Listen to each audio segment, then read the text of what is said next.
O Jornal Rio Doce está de volta. A partir de hoje, uma frente fria avança pelo estado de Minas Gerais, com uma previsão de queda da temperatura no feriado de Tiradentes. Quem disse que o frio espanta o movimento? É durante as estações mais amenas que algumas cidades mineiras ficam ainda mais charmosas e lotadas. A rede hoteleira de Monte Verde, por exemplo, no sul do estado, registrou alta de reservas para os próximos dias. Já começamos aqui com um friozinho, essa noite já tivemos aí 8 graus e estamos esperando um frio mais intenso ainda a partir de agora, no início da nossa temporada. As procuras dos hóspedes nas pousadas e nos hotéis estão crescendo a cada dia. Nessa semana já estamos com, nas nossas pousadas, por exemplo, já não temos mais vagas, e nas próximas datas de abril já estamos com pouquíssimas unidades vagas, assim como maio. E a expectativa é muito boa, a expectativa é de frio e do acolhimento de Monte Verde para você. E olha, quem gosta do friozinho pode comemorar. Isso porque, de acordo com o Instituto Nacional de Meteorologia, a frente fria que chega hoje à capital está acompanhada de uma massa de ar continental, o que deve manter as temperaturas mais baixas até o fim de semana. A frente fria é a banda de nuvens, ou seja, é essa faixa de nuvens que mantém o tempo nublado com condição de chuva. Isso provoca uma redução do calor. O frio está associado à massa de ar frio que vem depois da frente fria. Então, o dia mais frio tende a ser o feriado de Tiradentes, com a temperatura mínima no sul de Minas chegando a 4 graus na região serrana, região de Delfim Moreira, Maria da Fé e Monte Verde, em torno de 11 graus no Pontal do Triângulo Mineiro, região de Tuiutaba, Campina Verde, 15 graus aqui na capital e em torno de 10 graus na zona da Mata Mineira. Então, vai ser o primeiro friozinho do ano, ainda não é um frio muito intenso, mas é o primeiro declínio acentuado de temperatura de um dia para o outro. Confira agora o quadro de Meio Ambiente e Agronomia com o agrônomo Alexandre Silvio. Olá, amigos da TV Rio Doce, prazer estar aqui com vocês novamente, falando das coisas do campo, da cidade, coisas sobre o meio ambiente, coisas que nós gostamos de falar, conversar, discutir sobre o nosso dia a dia. E hoje nós vamos conversar um pouco, comentar um pouco sobre o histórico da política ambiental no Brasil. Então, nós imaginamos que esse histórico ele começou recentemente, essas cobranças ambientais da política ambiental brasileira, mas não. A política ambiental brasileira ela teve início lá no período do Brasil Império, com Dom Pedro I.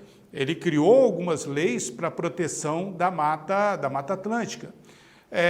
Muitos não sabem, mas Dom Pedro era um botânico por natureza, tanto que ele foi o criador do Jardim Botânico do Rio de Janeiro e também, graças às suas ações preservacionistas, o estado do Rio de Janeiro hoje tem a maior floresta urbana do mundo, que é a Floresta da Tijuca. Então, esse carinho, esse amor pelas questões ambientais, pelo meio ambiente, pelas plantas, pela fauna, flora, isso fez com que Dom Pedro, principalmente onde era a sede do Império, que era o Rio de Janeiro, fosse um estado mais preservado. É claro que o restante do Brasil, a exploração, principalmente do pau-brasil, ele avançou bastante, a exploração de recursos naturais, minerais preciosos, mas o Rio de Janeiro, onde era a sede o sede do Império Brasileiro, ele permaneceu. Bom, e o nosso histórico, ele avança após o Brasil Império, já entrando no Brasil República. Temos as leis que foram criadas na era Vargas, que avançaram novamente na década de 60, novas leis foram criadas. Então, assim, o Brasil ele tem evoluído constantemente com relação ao aprimoramento de suas leis ambientais. Só que o que acontecia na época, até aproximadamente a década de 80, existiam leis, mas aquelas famosas leis no Brasil, que são criadas, mas não são cumpridas. Por quê? Porque não existe uma penalização, as pessoas não eram punidas, não eram sequer autuadas por conta de alguma ação, algum crime ambiental, alguma prática lesiva ao meio ambiente.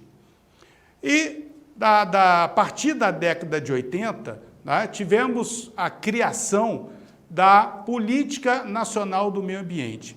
E essa criação da Política Nacional de Meio Ambiente, mais precisamente em 1981, ela surgiu por conta do primeiro evento global para se discutir o meio ambiente, que foi a reunião de Estocolmo, que aconteceu na Suécia, em 1972. Então, essa reunião que aconteceu lá até 1981, o Brasil entrou num processo de discussão das questões ambientais, até em 1981 chegarmos aí na Política Nacional de Meio Ambiente. Uma política bem generalista, né, mas que já davam os primeiros passos em relação à formatação e à especificação das leis ambientais no Brasil.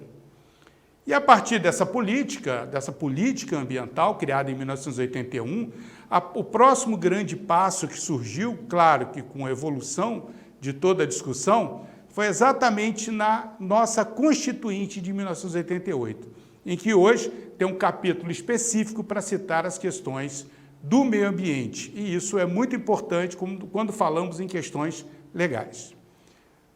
Colegas, no próximo encontro, nosso encontro da próxima semana, daremos prosseguimento a esse assunto sobre a questão das leis ambientais brasileiras, ok? Então, um abraço a todos e até o nosso próximo encontro. E a edição do Jornal Rio Doce de hoje vai ficando por aqui.